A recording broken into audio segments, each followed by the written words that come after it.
Boa noite, caros ouvintes. Está começando, quinta-feira, 2 de julho de 2026, em nome do Pai, do Filho e do Espírito Santo, o programa Kairos Tempo de Graça, de número 1128. Eu sou Paulo Miziara e ficaremos juntos até às 9h30 da noite, nos 1.600 kHz, AM da Rádio 9 de Julho. Nos trabalhos técnicos, o meu amigo Michel Silva, grande Michel, o monstro. Esse é o grande Michel. Quero agradecer demais à Paróquia Nacional do Brasil por manter esse nosso programa no ar e quero agradecer a você de um modo muito especial, que me mandou um monte de mensagens. Veja aqui, dia 12 do mês passado, 12 de junho. Deixa eu ler aqui. Cícera Cardoso. Estava na missa do Sagrado Coração, boa noite a todos. Ela chegou um pouquinho mais tarde e estava falando por que chegou mais tarde. Eu te agradeço, Cícera, principalmente por você ter ido à missa que celebra o Sagrado Coração de Jesus, né? O Sagrado Coração de Jesus é o amor de Deus encarnado. É impressionante como é lindo a realidade do Sagrado Coração de Jesus. É o amor. O coração de Jesus é o amor de Deus por nós e o nosso amor por Deus. Que nós vamos conseguir amar a Deus sobre todas as coisas. E Cristo, ao se fazer homem, este coração humano de Jesus é o sentido profundo do amor que Deus tem por todos nós. É muito lindo a devoção ao Sagrado Coração de Jesus. Eu aconselho você a procurar compreender bem legal o que significa a devoção ao Sagrado Coração de Jesus, como ela surgiu.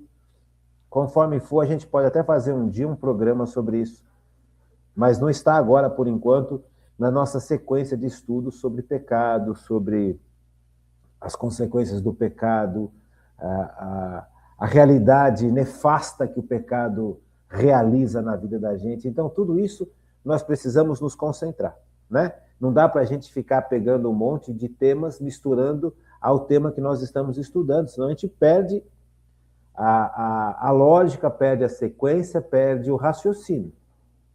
Agora, que é importantíssimo compreender o significado dessa devoção maravilhosa ao Sagrado Coração de Jesus, quem sabe, terminado o estudo sobre o pecado, a gente faça um estudo sobre a devoção ao Sagrado Coração de Jesus, como ela surgiu, o que Jesus nos fala diretamente através dessa devoção, o que Jesus nos fala de forma indireta através dessa devoção, mas olhar para o Sagrado Coração de Jesus, se consagrar ao Sagrado Coração de Jesus, é algo maravilhoso, é algo importantíssimo na vida da gente.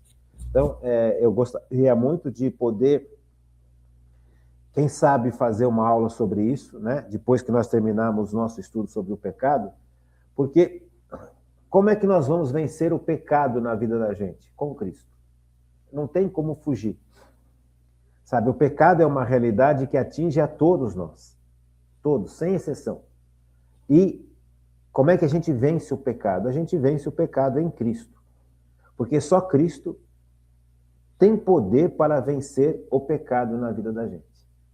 Então, esse contexto de conhecimento, ele é importantíssimo, viu, gente?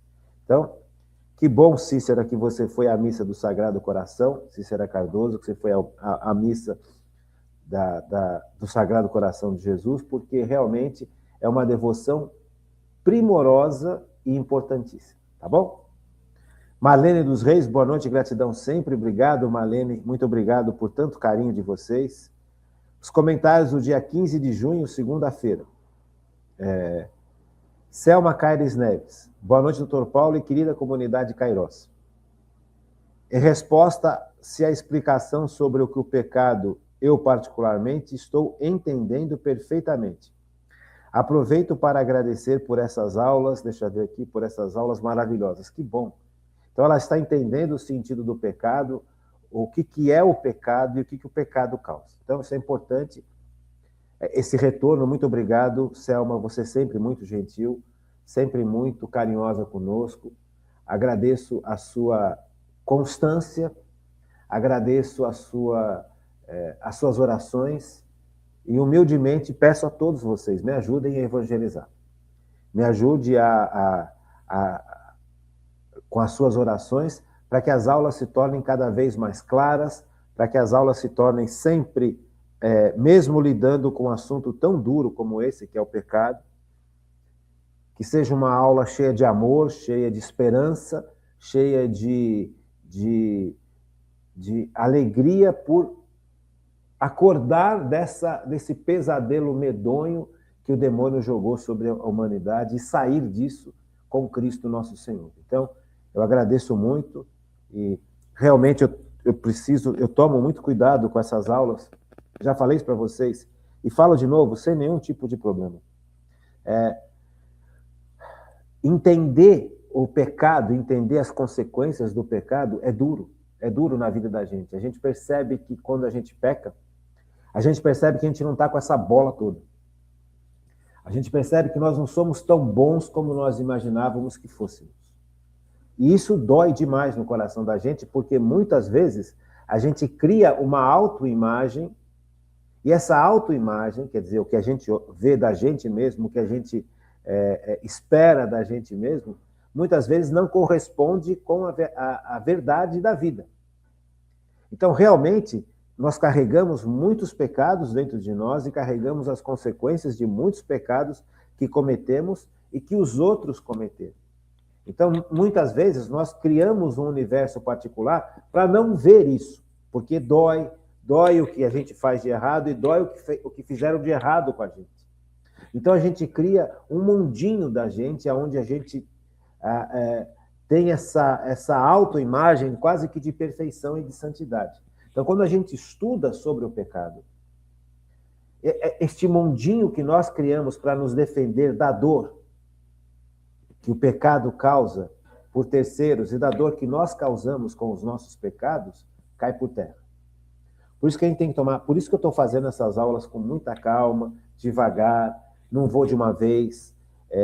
Não adianta falar para mim, nós precisamos ir para outros temas, não é assim. As coisas não são assim. Eu sempre falo para vocês, junto com o estudo, tem que haver a cura interior, tem que haver a transformação, tem que haver a decisão de seguir a Deus. Então, quando a gente trata sobre o tema do pecado, é um tema delicadíssimo, porque traz muita dor. O que as pessoas causaram para a gente e o que nós causamos para as pessoas é dor, é sofrimento, é decepção, é tristeza. E ao invés da gente olhar para isso e deixar que Cristo cure, que Cristo perdoe os nossos pecados, que Cristo transforme as nossas vidas, que Cristo cure a dor que os outros causaram sobre nós, a gente esconde isso. É ser humano, o ser humano tem essa característica, nós somos assim. Não deveríamos ser. Porque Jesus veio para o mundo para justamente nos livrar do pecado, do nosso pecado e dos outros. Veio para salvar a humanidade, reconstruir a humanidade, dar uma vida nova à humanidade. Então, a salvação ela é importantíssima. Então, se nós nos escondemos por causa da dor que o pecado causa e por causa da dor que nós causamos para os outros, nós estamos, de certa forma, impedindo a ação de Jesus de nos salvar, de nos resgatar, de nos reconstruir. Então, é muito mais fácil a gente se esconder debaixo de um mundinho que a gente criou, e nesse mundinho que a gente criou, nós somos meio que reis e rainhas, príncipes e princesas, santos e santas. Veja, não é assim. Então, para a gente ir quebrando esse castelo que a gente se encerrou para não sofrer, precisa de tempo, precisa de coragem, precisa de abertura a Deus. Porque é Deus quem vai dar para a gente o tempo e é Deus quem vai dar para a gente os dons para a gente trabalhar todas essas situações. Dom de fortaleza. O dom de fortaleza me ajuda a olhar para a história, para a minha história, e não cair, e não me sentir completamente derrotado. Então, o dom da fortaleza me sustenta. O dom da ciência que também é outro dom de santificação que nós recebemos no batismo, me mostra a presença de Deus na minha vida, mesmo nos tempos difíceis. Então, quando alguém cometeu algo contra mim, uma injustiça, Deus não tinha me abandonado. Então, eu começo a enxergar a minha história com o prisma de Deus, com a presença de Deus, não com a solidão que eu sentia, porque essa é uma das grandes tristezas que nós carregamos. Quando nós somos afetados pelo pecado de terceiros, nós nos sentimos isolados, nós nos sentimos solitários, nós sentimos realmente a fragilidade do ser humano, tanto a nossa quanto a dos outros que fizeram mal para a gente. Isso nos agride profundamente. Então, é importante ter essa consciência. Deus não tinha me abandonado nessa hora. Eu não estava sozinho, Deus estava comigo. Então, eu percebo que Deus olha, eu percebo pelo dom da ciência que eu não estou sozinho. Eu percebo pelo dom da piedade que eu sou filho de Deus e você é filha de Deus. Por isso que é importante a gente conhecer a doutrina da Igreja Católica no sentido mais profundo. Os dons de santificação são realidades sobrenaturais que agem em nós. E não é porque nós passamos por sofrimentos, decepções ou pecados pessoais que esses dons deixarão de existir. O pecado afasta a gente dessa realidade da ação sobrenatural de Deus na vida da gente. Mas a confissão dos nossos pecados reata esta ação da graça santificante, dos dons de santificação, das virtudes teologais e das graças atuais. Então isso é muito importante, gente. Eu não posso fingir que nada aconteceu na minha vida. Eu não posso me esconder da vida. Porque a vida, ela tem esse elemento, o elemento da dor, o elemento do sofrimento, o elemento da injustiça. E se nós não tivéssemos a noção de que no final da nossa história, nós todos seremos julgados por Deus, sem exceção, a nossa vida seria completamente insuportável. Porque você olha para o mundo hoje e você vê um monte de gente cometendo os pecados mais atrozes possíveis. Aborto, corrupção, eutanásia, adultério, uma série de pecados brutais, violências brutais, injustiças brutais contra populações, contra, julgamentos iníquos de juízes que deveriam cuidar do bem comum e por causa de interesses pessoais, de interesses financeiros, de interesses de grupos, abrem mão de tudo e julgam mal. Veja, nós estamos diante de pecados brutais, guerras terríveis, fome, corrupção. Então, se não houvesse uma realidade divina sobre nós, ninguém suportaria, porque a gente vê um monte de gente fazendo um monte de coisa errada e aparentemente nada acontece com essas pessoas. Aparentemente. Porque todos nós, sem exceção, tanto o pior pecador que está hoje no mundo, quanto qualquer um de nós, iremos passar pela justiça de Deus. Não tem como fugir disso. Então, se não houvesse essa realidade, dessa perspectiva de um Deus que sabe tudo, que julga tudo e que sabe superar tudo, veja, nós não suportaríamos. Então é importante que a gente tenha essa consciência. Deus sabe o que está acontecendo. Deus sabe agir mesmo diante dessas situações em que parece que ele não está agindo. Porque é engraçado, nós temos a impressão que Deus fica indiferente aos sofrimentos que nós passamos. Deus não fica indiferente. Deus está dando tempo para que a gente possa se arrepender, para todos os pecadores se arrependerem, para todos os pecadores se abrirem à ação de Cristo e em Cristo serem salvos por Cristo, com Cristo e em Cristo, e se abrirem à ação do Espírito Santo, da onde vem a graça santificante, da onde vem os dons de santificação, da onde vem as virtudes teologais. Então Deus, ele não está indiferente, ele não está inerte, ele é o Senhor da história. Ele sabe agir, ele sabe, ele tem a sabedoria eterna, outro dom que Deus nos dá. Então, quando a gente vive esse mundo como a gente vive hoje, e que parece que está tudo ruindo, e que está tudo sendo destruído, e que não tem mais saída, Deus é o Senhor da história, Deus não deixou de agir. Só que Deus, ele tem, junto com a justiça, ele tem a misericórdia. Ele espera que todos nós nos arrependamos. E ele vai instigando o nosso coração com a ação externa do Espírito Santo para que a gente chegue ao arrependimento. Deus não vai dar imediatamente a consequência do nosso pecado. Então, por exemplo, Deus dá tempo para a gente se arrepender, reconhecer o nosso erro, reconhecer o mal que fizemos. Deus nos dá força para que voltemos a Ele. Você entende? Por isso é importante a evangelização. Por isso que eu falo para você, me ajude a evangelizar.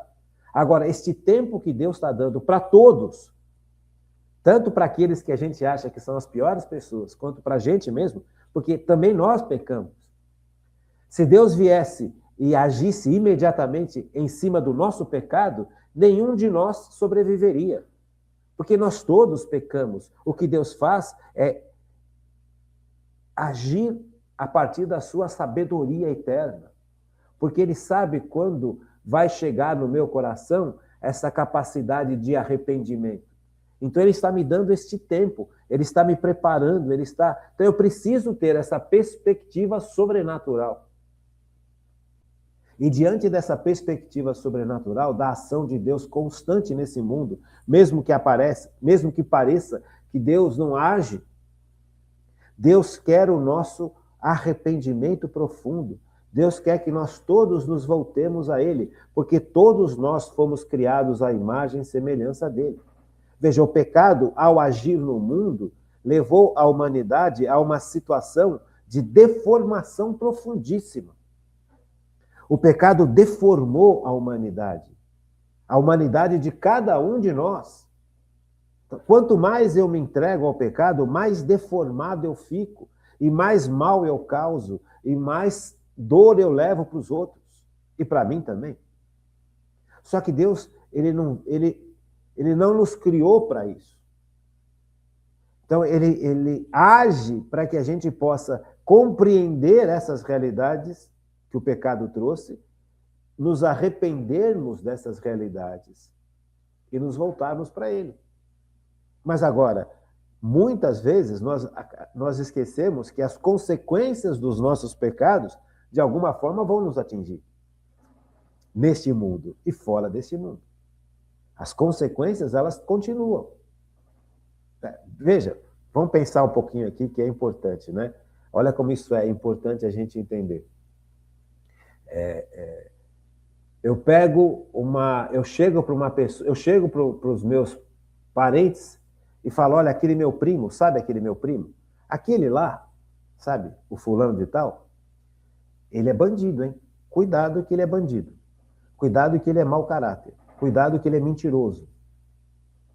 Veja, eu falei mal desse meu primo para a minha família, para os meus parentes. Por mais... Vamos supor que isso esteja errado, vamos supor que isso é uma perspectiva minha e que isso é um julgamento errado meu. Então, eu cometi um pecado grave aqui. Eu destruí a imagem de um parente meu. Eu posso me arrepender disso? Claro. Posso ser perdoado? Claro. Jesus veio para me perdoar. Mas a consequência de eu ter denegrido a imagem desta pessoa continua. Mesmo que eu chegue para as pessoas e fale, olha, eu estava errado, ele não fez assim. Aquela desconfiança que foi plantada continua. Então, veja, as consequências são terríveis. Jesus, essas consequências só não destroem a gente porque Jesus assumiu também essas consequências na cruz. As consequências dos nossos pecados também foram assumidas por Jesus na cruz. Então, uma parte dessas consequências chega para a gente.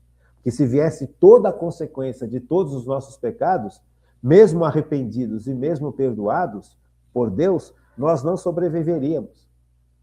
Então, Jesus é tão maravilhoso, Jesus é tão lindo, Jesus nos ama tanto, e é por isso a importância do da devoção ao Sagrado Coração de Jesus, que ele aceitou receber sobre si os nossos pecados e as consequências dos nossos pecados. Mas veja, uma parte dessas consequências chega até nós. É óbvio, porque, veja, as coisas não são impunes. O julgamento, se nós não nos arrependermos no último instante da vida da gente, o julgamento será severíssimo sobre nós. Por quê? Porque o que significa não se arrepender e não aceitar Jesus? É não aceitar essa obra que Jesus faz por nós. Que o nosso pecado recaiu sobre ele e as consequências dos nossos pecados também recaíram sobre ele. Então, se nós não aceitamos Jesus diariamente, não é aceitar Jesus só uma vez e continuar uma vida completamente equivocada. É deixar Jesus dominar a sua existência. Aceitar Jesus não é só eu aceito Jesus. Eu aceito Jesus é o primeiro passo. E que passo maravilhoso. Só é possível graças à ação do Espírito Santo. Mas esse aceitar Jesus é aceitar Jesus e imitar Jesus.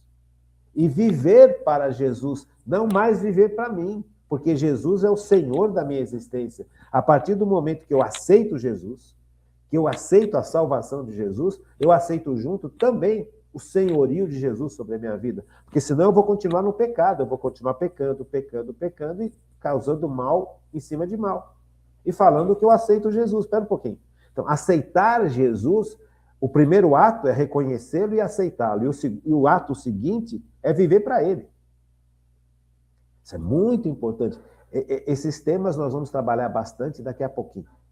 O que significa aceitar Jesus, o que significa viver para Jesus. Por enquanto, nós estamos vendo a gravidade do pecado.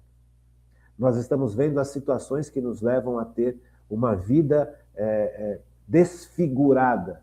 Por quê? Desfigurada por quê? Porque fomos criados para Deus. Fomos criados para conhecer Deus, amar a Deus, sermos amados por Deus e refletir esse amor. Por isso que o primeiro mandamento é amar a Deus sobre todas as coisas e ao próximo como a ti mesmo. Então, eu fui criado para estar com Deus. Eu fui criado para ser dirigido por Deus. Por isso a vida de oração. Sabe, a gente reza para quê? Para que a gente esteja em contato constante com Deus durante o dia todo. Não adianta só rezar de manhã. Tem gente que nem de manhã reza. Então eu preciso estar em contato com Deus durante o dia todo. Eu preciso rezar de manhã, de tarde, à noite. Então eu preciso ter uma vida em que o ciclo da minha vida passa a acontecer ao redor de Deus, não ao redor de mim. E esse é o grande mal também que o pecado causa, porque o pecado me afasta de Deus. E eu passo a viver um ciclo de vida em relação a mim, e não em relação a Deus. Mas eu fui criado para ter uma vida em relação a Deus. Eu preciso girar em torno de Deus, não girar em torno de mim. Porque na medida em que eu giro em torno de mim, eu estou indo contra aquilo pelo qual eu fui criado, que é girar em torno de Deus. Então a minha vida tem que refletir isso no meu dia a dia. Então, esse voltar-se para Cristo deve ser um voltar-se constante, não só por medo das consequências de estar longe de Deus, mas porque Deus merece que a gente o ame, porque Deus é bom, porque Deus é amor, porque Deus nos ama, porque Deus nos sustenta na existência. Sabe, a pessoa divina é boníssima. Quando nós estivermos na vida eterna diante de Deus, nós estaremos mergulhados na bondade eterna que é Deus, na felicidade eterna que é Deus. É para isso que a gente foi criado, para que a gente pudesse ser mergulhados por Cristo nesta maravilha que é a Trindade Santa. O pecado nos afasta disso e faz com que a gente acostume a viver uma vida centrado no nada, porque nós somos nada perto da grandeza de Deus. Se eu vivo ao redor de mim ou ao redor de outras pessoas, no sentido de depender de outras pessoas, eu estou fadado ao fracasso. Porque eu fui criado para estar vivendo ou viver ao redor de Deus, para Deus, com Deus, mergulhado em Deus, vivendo esta relação de amor profundo, experimentando essa relação de amor profundo já neste mundo. E amando Deus e sendo amado por Deus, amar o próximo. Então isso é muito importante. Esse contexto que nós estamos estudando é importantíssimo. Porque a gente acha que eu acordei cedo, tudo bem, fiz a minha oração inicial e vou para o trabalho. E faço um monte de coisa, e vou para lá e vou para cá, porque essa vida da gente se tornou isso. É uma loucura total, é uma insanidade, a gente não tem tempo para nada. E a gente acha que chega em casa, toma um banho e dorme. E fala, eu estou em Cristo. Será que está em Cristo? Sabe, será que durante o dia eu estou circulando ao redor de Deus ou eu estou circulando ao redor de mim mesmo? Porque o pecado me leva a circular ao redor de mim mesmo.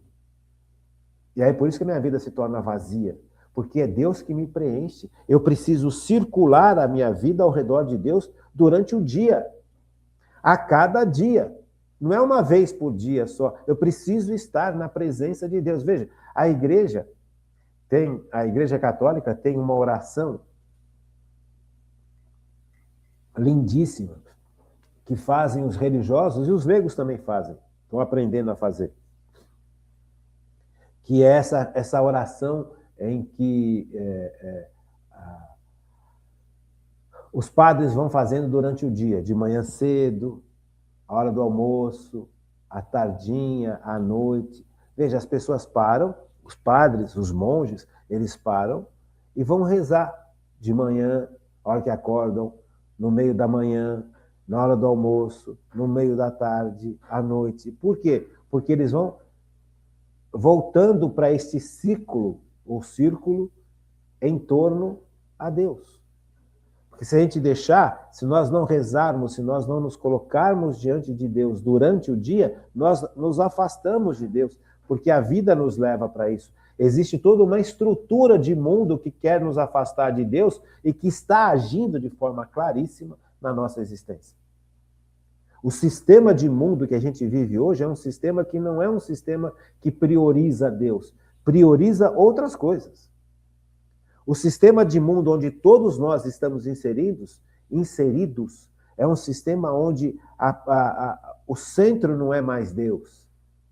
O centro seria o próprio homem. Percebe? Veja, a ideia é muito assim, atrativa para muita gente, mas é terrível. O homem tem que ser valorizado, claro, mas o homem tem que ser valorizado em Deus, não independente de Deus. E criou-se um sistema de mundo onde todos nós estamos inseridos, em que o homem se torna o centro, não mais Deus.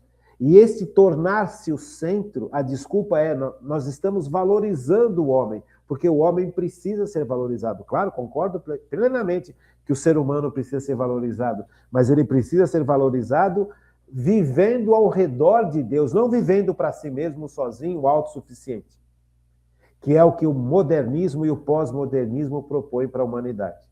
Eu não preciso de Deus, eu não preciso de sacramento, eu não preciso do outro, basta a tecnologia, basta a ciência, que está tudo certo. Eu resolvo todos os meus problemas com tecnologia e ciência. Esse é o mundo que a gente vive.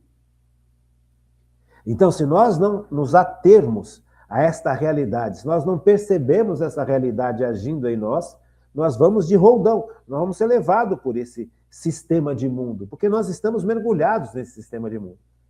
Então, eu preciso, durante o meu dia, ter momentos de oração profunda, de me voltar a Deus, porque eu preciso viver nesse mundo. Nós não estamos isolados do mundo, nós estamos no mundo.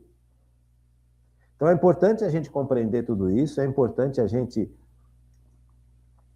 perceber toda essa estrutura e trabalhar de acordo com o poder de Deus em nosso favor. Nós não estamos sozinhos. Deus é por nós. Sabe? Sem mim nada podeis fazer, diz Jesus Cristo na palavra. Sem mim nada podeis fazer. Então é importante que a gente tenha essa consciência claríssima. Veja, Quantas e quantas vezes nós somos atacados pelo mundo de forma direta porque a gente prega, porque a gente ensina, porque a gente vive aquilo que Jesus mandou a gente viver. Essa é a história do cristianismo. Essa também é a história dos profetas do Antigo Testamento. Então, não importa que muitas pessoas não entendam o que a gente vive. O importante é levar para essas pessoas o exemplo da nossa vida. E para a gente levar o exemplo da nossa vida, eu preciso estar mergulhado em Cristo. Sem o poder do Espírito Santo, sem a ação da graça santificante. A graça santificante me faz participante da natureza de Deus. Gente, isso não tem tamanho este favor que Deus nos faz. A nossa natureza humana, ela tem limites. Mesmo que não houvesse tido o pecado na existência da gente, que fragilizou a nossa natureza humana, mesmo que nós não tivéssemos passado pela experiência do pecado original e dos pecados pessoais, a nossa natureza humana é limitada. Veja, a natureza angélica, por exemplo, é mais poderosa que a nossa. Então, nós podemos, até determinado ponto, depois a gente não consegue. Agora, imagina quando a nossa natureza humana foi debilitada pelo pecado, que é o que aconteceu.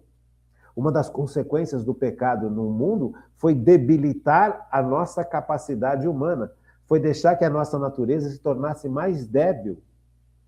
Então, a gente não consegue um monte de coisa como a gente acha que conseguiria, sem o auxílio da graça santificante. Sem o auxílio dessa força sobrenatural que faz com que a gente comece agora, já neste mundo, a participar da natureza de Deus. É o Espírito Santo que me dá esse poder. Não sou eu. Pelos méritos de Cristo. Porque Cristo conquistou isso por nós na cruz. Porque ele nos religou ao Pai. Então, isso é importante que eu compreenda. Eu preciso aprender a viver nessa realidade sobrenatural que Cristo conquistou por nós e que está agindo em mim a partir do meu batismo. No meu batismo eu recebo a graça santificante. E essa graça santificante é um dom que age em mim e que faz com que eu possa participar da natureza de Deus. Então, ou seja, traduzindo, eu consigo fazer coisas que a natureza humana não consegue. Então, como é que eu vou rezar durante o dia? Se eu for depender só da minha vontade humana, eu não consigo. Eu preciso do auxílio da graça de Deus, do dom da piedade, me lembrando que eu sou filho de Deus, que Deus me ama, me lembrando que os meus irmãos também são filhos de Deus e que Deus ama também os meus irmãos, esses que me fizeram mal também. Você percebe? Veja, o nível é completamente diferente. Se eu estou na correria do dia a dia, eu preciso aprender a parar a correria do dia a dia e rezar. Porque senão eu vou me afastando de Deus, vou me afastando do sentido da minha existência.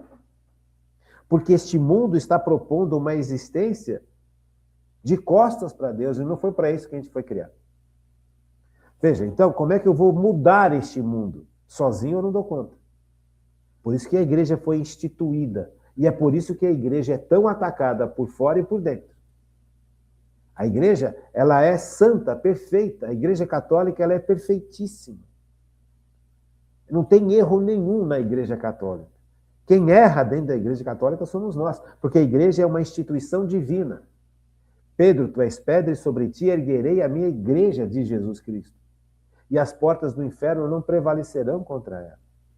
Então a igreja, ela é santíssima porque ela foi instituída por Cristo, sustentada pelo Espírito Santo e querida por Deus Pai. Deus Pai, desde o Antigo Testamento, vem apresentando a sua vontade de congregar os seus filhos. Então, desde as primeiras páginas do Antigo Testamento, a igreja, como nós temos, a igreja católica, Santa Católica, Apostólica e Romana, já foi predestinada. Se você olhar atentamente o Antigo Testamento, você vai perceber que Deus está agindo para congregar os seus filhos. O que o pecado fez? Descongregou. Não existe essa palavra, mas só para você entender. O pecado dividiu a humanidade. Deus quer congregar a humanidade. E a congregação da humanidade é a igreja. Você compreende? Então, por isso que nós temos que ter amor à igreja, porque é na igreja que nós recebemos, através dos sacramentos, a graça santificante, os dons de santificação, as virtudes teologais, o perdão dos nossos pecados. Você percebe? Então, importantíssimo que a gente compreenda essas coisas. Vamos fazer uma pequena pausa e a gente já volta. Vamos voltar aqui, gente? Vamos acabar de ler aqui as mensagens, porque senão o pessoal fica triste comigo porque eu não li. Essas mensagens são do dia 15. A Cícera Cardoso disse: boa noite, doutor Paulo, boa noite a todos, muito obrigado. Aparecida Jardim, boa noite, obrigado, Aparecida. Angelina Lima, boa noite, doutor Paulo, uma semana abençoada, com muitas bênçãos e proteção de Deus para todos nós, amém. Marlene dos Reis, boa noite e gratidão sempre, obrigado, viu, Marlene? Meu grande amigo Zé Roosevelt Matos, boa noite. Doutor Antônio Biziara, paz e bem, amém, muito obrigado. Então, estávamos vendo nas aulas passadas aquelas situações que são muito difíceis para nós, né? Nós vimos como é difícil para o ser humano amar a Deus sobre todas as coisas e vimos como é difícil para o ser humano ser humilde. As aulas passadas foram sobre isso, né? Como é difícil para o ser humano amar a Deus sobre todas as coisas. Como é fácil a gente pecar contra esse mandamento, o primeiro mandamento, que é amar a Deus sobre todas as coisas. É facílimo pecar em relação ao primeiro mandamento. Por quê? Porque esse mundo me leva a ficar longe de Deus. Ele me dá prêmios para eu ficar longe de Deus. E nós tolamente corremos atrás desses prêmios, que são falsos, que não nos dão vida eterna, que não nos dão plenitude, que não nos dão felicidade perfeita. Então, veja, o mundo premia quem vai contra Deus. Só que este prêmio custa a nossa vida eterna. Terrível. Então, amar a Deus sobre todas as coisas, a tendência humana é esquecer de Deus, por causa da concupiscência, essa fragilidade que o pecado deixou na gente. Então é muito mais fácil eu correr para o pecado do que correr para Deus.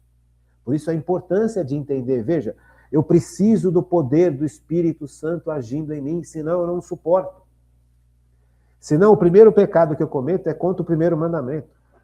E aí você percebe o quantas vezes nas nossas confissões, como isso é triste, quantas vezes nas nossas confissões nós realmente pedimos perdão dos nossos pecados contra o primeiro mandamento, amar a Deus sobre todas as coisas. Cada pecado que a gente comete é um sinal claro de que a gente não ama a Deus sobre todas as coisas. Em que a gente está em primeiro lugar para a gente mesmo. Então, para a gente mesmo, quem deve estar em primeiro lugar é Deus, não eu. E a gente vive em função do eu, a gente não vive em função de Deus. Então, o primeiro pecado e o pecado mais grave e mais grave, não digo mais grave, o pecado mais terrível que a gente comete, sem perceber muitas vezes, porque nós vivemos no sistema do mundo, nós vivemos no sistema da carne da gente, e o sistema da carne são os nossos interesses. A gente vive pelos nossos interesses, não pelos interesses de Deus. Então, esse primeiro mandamento, amar a Deus sobre todas as coisas, ele é primordial para a nossa felicidade, para a nossa plenitude, para as nossas realizações nesse mundo e na eternidade. Só que a gente passa a vida inteira sem sequer lembrar que existe o primeiro mandamento. E a gente estabeleceu uma vida contaminado pela visão do mundo, aonde em primeiro lugar estou eu, o que eu acho, o que eu sinto, o que eu penso, a minha experiência, as minhas dores, os meus traumas, os meus medos. Então tudo isso passa a ser o centro da minha existência e não mais Deus. Ao invés de deixar Deus cuidar de tudo isso, eu, muitas vezes até sem perceber, mas eu passo a achar que eu dou conta de tudo isso. E no fundo eu estou cada vez mais me encastelando, me fechando em mim mesmo, me tornando uma pessoa orgulhosa sem perceber, muitas vezes, prepotente sem perceber, muitas vezes. A gente só percebe que uma pessoa é prepotente quando a gente convive com a pessoa. A pessoa acha que tem resposta para tudo, que resolve todos os seus problemas. Veja, é a mentalidade do mundo. Basta a ciência e a tecnologia, Basta ter bons amigos, ter dinheiro e estar bem posicionado e ter estudado bastante, eu resolvo todos os problemas do mundo, inclusive os meus. Eu não estou percebendo o quão errado eu estou. Veja, eu me acostumei ao jeitão do mundo. Eu me acostumei ao sistema do mundo. Eu vivo em função do sistema do mundo agindo em mim. Então, nós já vimos tudo isso, né? Outro ponto importante é a humildade. Veja, é reconhecer que eu preciso de Deus para tudo. É reconhecer a minha verdade. Eu estou mergulhado no mundo ou estou mergulhado em Deus? Ou estou no meio do caminho e me acostumei a ficar no meio do caminho. Eu não quero sair do meio do caminho. Eu rezo de manhã, faço as minhas coisas, vou à missa, mas eu não quero buscar a santidade. Grávida. Sede perfeito como o vosso Pai como o vosso Pai do céu é perfeito, nos diz Jesus no Evangelho de São Mateus, não é? Então, mas como que eu vou atingir essa perfeição só com as forças humanas? Não vou. Eu só vou conseguir chegar nessa perfeição que nos fala Jesus Cristo se eu deixar que o Espírito Santo haja em mim plenamente. Mas para isso eu preciso viver perto de Cristo.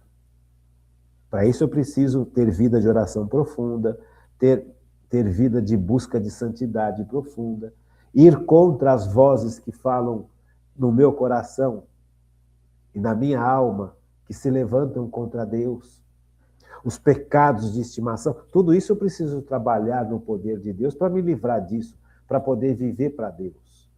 Porque senão o pecado faz com que eu cada vez mais viva para mim. Já vimos isso também, humildade.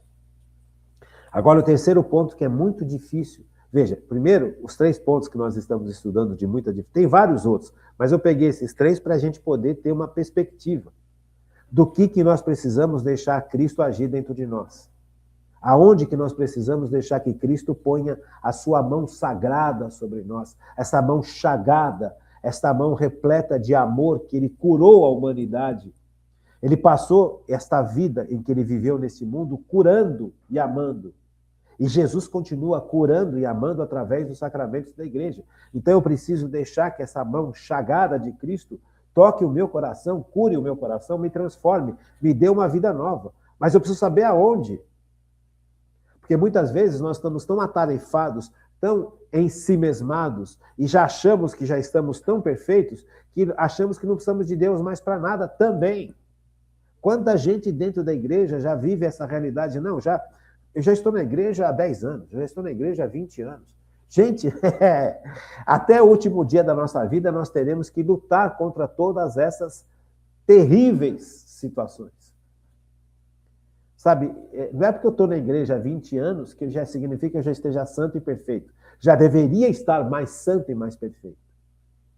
Percebe? Então, o primeiro ponto é contra o primeiro mandamento. O segundo ponto é o orgulho, conosco mesmo. E o terceiro ponto é contra o próximo, que é justamente o perdão. Como é difícil para a humanidade perdoar. Aí vamos pegar lá o Evangelho de São Mateus, capítulo 18, versículos 21 e 22. Evangelho de São Mateus, capítulo 18, versículos 21 e 22. Então Pedro se aproximou de Jesus e disse: Senhor, quantas vezes devo perdoar o meu irmão quando ele pecar contra mim? Até 7 vezes? Respondeu Jesus: Não te digo até 7 vezes, mas até 70 vezes 7, ou seja, 100. Vamos ler de novo? Evangelho de São Mateus, capítulo 18, versículos 21 e 22. Então, quando você pegar a sua Bíblia, faça isso. Ó. Pinte aquela palavra que te tocou, aquela palavra que te foi fundo no seu coração, aquele trecho. Pega a caneta e marca. Sabe, a Bíblia, ela é a palavra de Deus. A palavra de Deus tem que ser viva dentro de nós. Não é uma leitura como eu pego, por exemplo, um romance.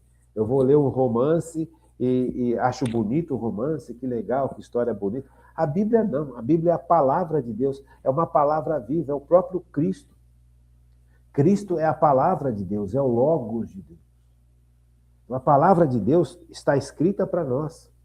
A palavra de Deus também chega até nós de forma não escrita. O católico tem 3 pilares na sua igreja. A tradição oral. Veja, tradição oral é a palavra de Deus que chega até nós, que não está escrita. Uma parte dessa tradição oral foi colocada na Bíblia. Então, a palavra escrita também é um dos pilares da Igreja Católica. E o outro pilar da Igreja Católica é o magistério da Igreja. A Igreja se debruça sobre a palavra que nos chega de forma oral e a palavra que nos chega de forma escrita e interpreta isso de forma adequada. Os protestantes não têm isso. Os protestantes só aceitam a palavra escrita. Eles não acreditam que o Espírito Santo possa manter a tradição oral, ou seja, o ensinamento dos apóstolos, que não foi escrito e que chegou até nós, mantido pelo Espírito Santo. Mantido correto, mantido exato, mantido coerente, sem desvios. Eles só acreditam que é possível ter chegado até nós o que foi escrito. Veja, é um erro deles, coitados. Mas não é porque eles erram que a gente vai errar também. Nós somos católicos, nós não somos protestantes. Então, veja, a palavra de Deus chega até nós através da tradição oral, através da palavra escrita e confirmada e interpretada de forma adequada pelo magistério da igreja. Está tudo aqui no Catecismo da Igreja Católica. Quantas e quantas vezes nós estudamos uma série de pontos aqui que estão na palavra de Deus e que estão na tradição oral. Por isso que é importante estudar o Catecismo da Igreja Católica.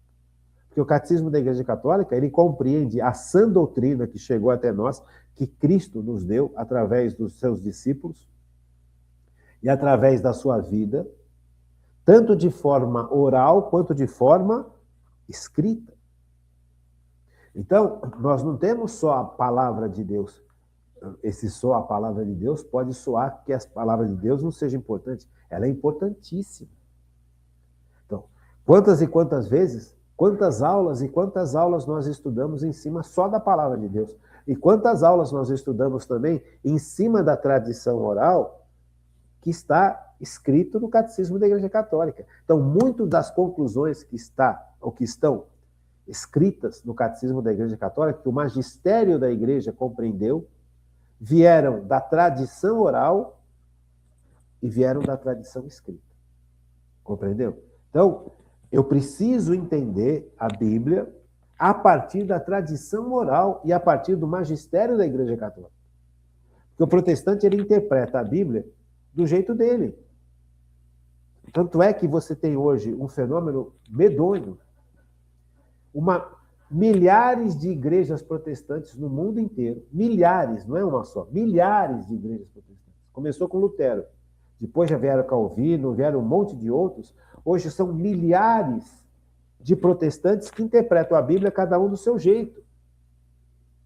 Porque a palavra de Deus, não é, a Bíblia escrita não é tão fácil de interpretar assim, não, gente. Não basta só ler e o nosso racional iluminado pelo Espírito Santo. É necessário ler como que a igreja lê, porque Deus deu para a igreja o mandato de ensinar.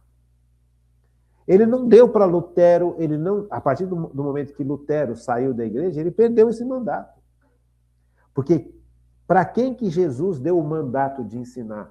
Para a igreja. Tanto é que a Bíblia, ela está composta de vários livros. Cada um tem o seu jeito, tem o seu estilo. E quem definiu quais livros participariam da Bíblia? A Igreja Católica, o magistério da Igreja Católica. Quando o magistério da Igreja Católica se reuniu e definiu que tal livro participaria da Bíblia e o outro livro que eles tinham também em mãos não participaria da Bíblia, veja, vários livros foram excluídos. Eles pegaram essa literatura, esses escritos, essas cartas, esses evangelhos, a igreja pegou uma série deles, de cartas, de livros, de evangelhos, e analisou. o magistério da igreja analisou e percebeu, olha, isto aqui está de acordo com a doutrina da igreja. Este livro não. Este livro tem erro. Este livro apresenta algo que não está de acordo com a verdade. Tem livros antigos, né, da mesma época dos livros em que foram escritos e que compõem a Bíblia, outros livros também foram escritos que não compõem a Bíblia. Então, tem determinados evangelhos que contam a história de Jesus quando pequeno. Então, Jesus caminhava, as árvores se voltavam para Jesus. Os passarinhos viam e desciam na mão de Jesus. Veja, não faz sentido. A igreja percebeu que essa, por mais bonitinho que fosse, não era inspirado pelo Espírito Santo, porque vai contra a natureza no sentido mais profundo. Sabe, não é porque São José e a Virgem Maria fugiram para o Egito que as árvores do caminho do Egito formavam um túnel para Nossa Senhora, São José e o menino Jesus passarem. São José, o menino Jesus e a Virgem Maria tiveram que fugir para o Egito e enfrentar sol, enfrentar frio, enfrentar calor terrível, enfrentar noite gelada, enfrentar um monte de bandido que poderia estar no caminho. Por isso que Jesus deu para a Virgem Maria São José. Por isso que Jesus tem um pai presente, amoroso, como São José, um homem forte de Deus. Não um velhinho fraquinho, caidinho, não. Um homem que ama a Virgem Maria a ponto de manter a castidade perfeita, porque ele sabe que ele está diante de um grande milagre. E manter essa castidade a vida inteira é só pelo poder do Espírito Santo. Então, veja, se tem um livro que fala, olha, São José e a Virgem Maria, quando foram e o menino Jesus, quando foram para o Egito, as árvores formavam um túnel por onde eles passavam. E não sei. Veja, isso é bonitinho, mas não é verdade. Então a igreja falou, não, esse livro não pode ser inspirado pelo Espírito Santo. Isso é humano. Então este livro não vai compor a Sagrada Escritura. Você compreende? Agora, você pega um livro, por exemplo, como o Evangelho de São Mateus, que é claríssimo, no sentido de, olha, é inspirado pelo Espírito Santo. Jesus... Quando Pedro chega para Jesus, Pedro, no capítulo 18, vai chegar para Jesus e fala, Senhor, quantas vezes devo perdoar? Porque Pedro, ao falar isso, ele humanamente está achando que ele já está bem. Porque o judeu vivia debaixo de uma lei chamada lei de Italião. Olho por olho, dente por dente. Se você me ofende, eu tenho o direito de te ofender de volta. Se você me quebra um dente me dando um soco, eu tenho o direito de quebrar o seu dente te dando um soco. Veja, isso já era um grande passo de desenvolvimento de humanidade. Por quê? Porque antes dessa lei de Italião, que os judeus seguiam, a violência era desproporcional. Se alguém viesse e me desse um soco e quebrasse o dente, eu ia lá e matava a família toda dessa pessoa que me fez isso. E estava tudo certo. Só que não está tudo certo. Você compreende? Veja, então, aqui nós estamos diante de uma realidade antropológica também, não é só espiritual. Então, São Pedro, ele é judeu, e como judeu, ele tinha a mentalidade já evoluída na época da lei de Italião, que é olho por olho e dente por dente. Então, se você me ofende, eu tenho o direito de te ofender na mesma proporção. Eu não tenho o direito de te ofender a mais. Então, para os judeus, aquilo já era algo muito grande. Você compreende? Aquilo já era algo assim excepcional. Veja, olha o nível que nós chegamos. Enquanto que os outros matam, trucidam, derrubam, a gente vai só até um determinado limite. Então, isso já era uma evolução da própria humanidade, do conceito do que é justo. Veja, conceito de justiça. Justiça seria, veja, um conceito limitado de justiça, mas já é algum conceito de justiça. Por quê? Porque o ser humano tem dentro de si um conceito de justiça. Todos nós temos dentro da gente uma ideia de justiça, uma reserva de justiça, uma proteção de justiça. Ninguém gosta de ver injustiças. Todos nós, Agora, a ideia que nós temos de injustiça, muitas vezes, de justiça, muitas vezes, essa ideia aqui de talião, olho por olho, dente por dente. Então, se você me fez algo, eu tenho o direito de fazer algo de volta. Não num nível muito maior, mas eu tenho o direito. Veja, é isto que está dentro do ser humano. E esse conceito de justiça não é o ideal. Ele é real, mas ele não é perfeito. Então, Jesus, quando ele vem trazer algo muito mais perfeito para a gente. Ele vem aperfeiçoar a lei, os 10 mandamentos. Não vem tirar os 10 mandamentos. E vem aperfeiçoar os mandamentos que estão escritos dentro da gente, que é a nossa consciência. Veja, então, para Pedro aqui, para Pedro, olhando para si mesmo, está falando, puxa vida, eu já evoluí. Eu não gosto dessa expressão, mas só para a gente entender. Eu já entendi melhor que os outros, eu já vivo melhor que os outros. E aí Pedro vem e fala, não, Senhor, se aproxima dele e diz, Senhor, quantas vezes devo perdoar o meu irmão? Porque Pedro talvez já tivesse tido que perdoar, porque eles viviam juntos, né? Os discípulos viviam juntos com Jesus. E essa convivência deles era uma convivência que causava atrito. Você acha que convivência junto não causa atrito? Então, Pedro, quando chega perto de Jesus para fazer essa pergunta, é porque talvez ele já estivesse meio cheio de algum daqueles discípulos que estavam junto com eles. E que ele já tivesse tido a oportunidade de perdoar alguma coisa errada que algum daqueles discípulos tinha feito para ele, Pedro. Então, Pedro está se julgando pra caramba aqui, está se achando o cara.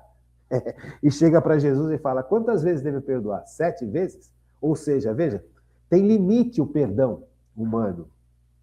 Mesmo nesse contexto de desenvolvimento, de compreensão melhor das coisas, mesmo dentro desse conceito, tem limite. Veja, só pelo poder de Deus que o limite humano é ultrapassado.